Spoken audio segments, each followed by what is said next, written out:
pun bukannya manusia yang paling sempurna, kilaf, banyak benda yang nak kena berubah. So orang relate. Aku tegang.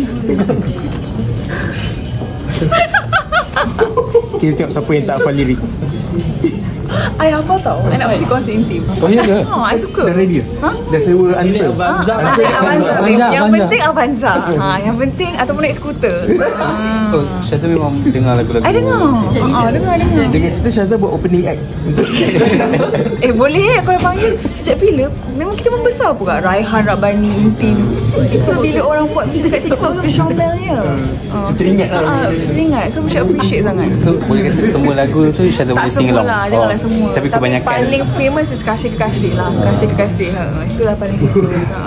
Kiranya kalau macam Intim antara kumpulan nasyid Kalau Raihan, I suka Raihan. Intim nombor 2, lepas tu Rabbani. Kita membesar dengan zaman-zaman tu kan. Zaman-zaman yang nasyid tu pun ada juga dalam kategori-kategori dia. Itulah Gen Z macam tak tahu tau. Gen Z tak tahu. Dia orang tak tahu dan tak menyangka. Dia macam ni lagu daripada mana? Ini nasyid.